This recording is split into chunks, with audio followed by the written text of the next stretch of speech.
想像下，你而家攞住一嚿銅喺手，佢摸落去涼浸浸實拉卡，好似乜都冇發生咁。但係喺依 calm 睇落好平靜嘅金屬入邊，其實發生緊一場大亂鬥，一場無聲瘋狂而且完全睇唔到嘅大亂鬥。呢場大亂鬥係受一條好簡單但係極之強大嘅規矩管住，而呢條規矩就係構建我哋世界嘅基礎。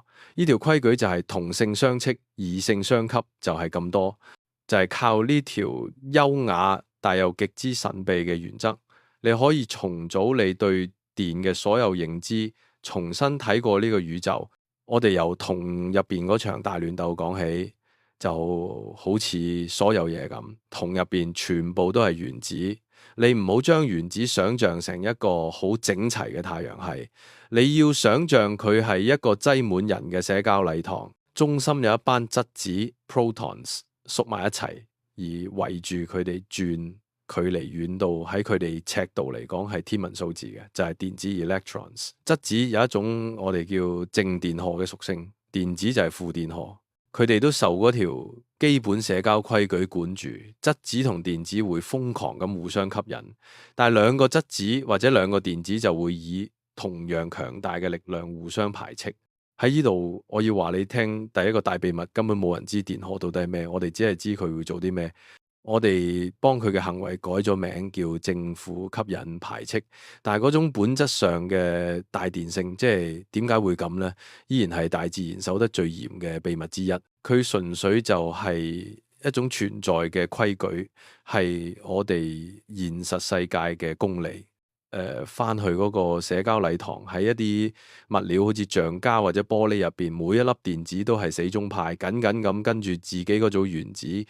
佢哋就好似俾人用膠水黐住咗喺凳上面嘅人，佢哋可能好想喐，但係行唔到。呢啲物料就係絕緣體 insulators，係電荷嘅監獄。但係喺銅入邊呢，情況就完全唔同啦。每個原子咧最外層嘅電子咧都係自由人啦，佢哋唔會被任何一組原子綁死，而係成個金屬世界入邊周圍浮、周圍行啊！呢啲就係自由電子 free electrons。銅之所以係導體 conductor，係因為佢入邊有一片由呢啲游牧無牽無掛嘅粒子組成嘅大海。當你用橡膠包住銅嗰陣，你其實係整咗一條通道俾呢班流浪者，而通道周圍全部都係喐唔到嘅囚犯，電可以喺入邊流動，但係出唔到去。呢個就係你屋企牆入邊每一條電線嘅簡單而天才嘅把戲。要令呢場大亂鬥變成一種流動，即係要令電發生，呢班自由電子需要一個共同喐動嘅理由，佢哋需要一個推力。想像一條平放嘅長水喉入邊裝滿水，啲水會坐喺度唔喐。但係如果你將條水喉傾斜，將一邊抬高，啲水就會因為高度差而流動。嗰種壓力差就係水力板嘅電壓 voltage，電壓就係電力上嘅傾斜。電池之所以可以產生電壓，係因為佢做咗一樣好勁嘅嘢，佢利用化學作用去泵電子，佢夾硬將電子聚集喺一邊，負極造成人頭湧湧，同時將另一邊正極嘅電子攞走，造成短缺，咁樣就產生咗唔平衡啦，產生咗壓力啦，產生咗一種想要拉平嘅極大需求咧。你用一條電線連埋兩邊咧，你就提供咗一條路。擠迫嘅電子會衝向短缺嘅空間，呢種集體衝刺就係電流 current。但呢種流動並唔係一帆風順嘅。當電子漂移嗰陣咧，佢哋會撞到電線入邊固定嘅原子，每一次碰撞都係一次微細嘅能量轉移，令啲原子震得快啲。震得快啲係咩？係熱，所以一條有電流通過嘅電線會變暖。呢個就係電阻 resistance。係電子海流過金屬晶格嗰陣嘅原子摩擦。幼電線嘅電阻比粗電線大，就好似你用一支幼飲管去儲一杯濃稠嘅奶昔會好辛苦咁。而家想像我哋特登用一條電阻極高嘅電線，例如舊燈泡入邊嘅鏡絲，當你夾硬將電流谷入去嗰陣，啲碰撞會劇烈到啲原子唔單止係震，仲會燒到發白光，射出光芒，燈泡其實就係一條表現得極差，但係表現得好輝煌嘅電線。呢樣嘢帶領我哋去到一個好深奧嘅覺悟。我哋以為電係現代嘢，係人類發明，其實唔係。所有化學作用都係電力作用。當原子結合變成分子，係一場由電子分享同交換組成嘅精緻舞蹈，完全受嗰條吸引同排斥嘅規矩管住。當木頭燃燒，係電子喺度揾緊新嘅更穩定嘅夥伴。當你嘅神經傳導係一股電力不平衡嘅浪潮，喺一條生物電線上面奔跑。咁生命呢，係一種持續嘅電力現象。我哋係一堆識行識走識講嘢嘅電荷平衡模式。我哋叫呢啲做生物學。而家請你個腦入邊同時裝住兩個諗法。第一，呢種電力真係強到你唔信，佢大約比引力強10嘅18次方倍，10 quintillion times。呢個數字係廢嘅，對人類個腦嚟講冇意義。等我翻譯下。如果你同你隔籬嗰個人，每個人體內嘅電子只係比質子多出1%，極微細嘅唔平衡，你哋之間嘅排斥力就足以舉起成個地球啊。第二，你完全感受唔到呢啲力，點解？因為喺你我呢張台空氣入邊，正電荷同負電荷係以近乎完美、極之精確嘅比例平衡住，嗰啲泰坦巨人級嘅力量互相抵消晒，只係剩翻一丁點極微弱嘅殘餘。嗰份殘餘就係引力嗰股將你留喺凳上面嘅力。呢個世界日常嘅穩固性其實係想象唔到嘅，巨大力量之間一場完美無聲嘅僵持。呢種完美嘅平衡解釋咗點解古人只係知2樣關於電嘅趣事。摩擦過嘅琥珀，希臘文叫 electron， 會吸起稻草，同埋一種嚟自馬格尼西亞嘅石頭會吸起鐵。佢哋其實係喺度玩緊宇宙嘅基本膠水，但係佢哋完全唔知，因為嗰種平衡太完美，令到平時根本睇唔到。跟住劇情變得好精彩。電力有一個雙胞胎叫磁力，佢哋睇落好唔同，一個會電親你，另一個我愛嚟喺雪櫃貼便條。但係佢哋其實係一塊銀幣嘅兩面。當電子流過電線嗰陣，會喺電線周圍產生一圈圓形嘅磁場。攞個指南針靠近一條有電嘅線，支針會喐，將電線打圈，磁場就會變強啦。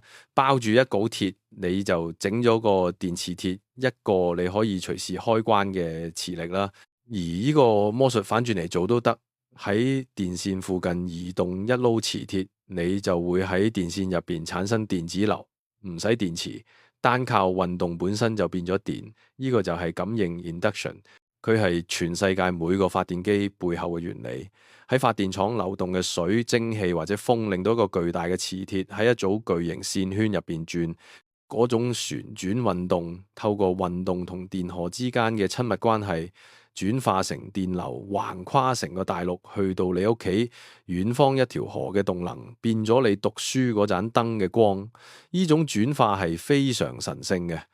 呢種電同磁嘅統一，由麥斯威爾 James Clerk Maxwell 喺1860年代寫成公式，揭示咗一個仲更加驚人嘅真相。麥斯威爾方程式顯示，改變緊嘅電場會產生磁場，而改變緊嘅磁場又會產生電場，佢哋可以互相維持。而呢種自我傳播嘅擾動可以喺真空入邊穿行。當麥斯威爾計出呢種波嘅速度嗰陣，個答案啱啱好就係我哋所知嘅光速。結論係避無可避嘅，光本身就係一種電磁波。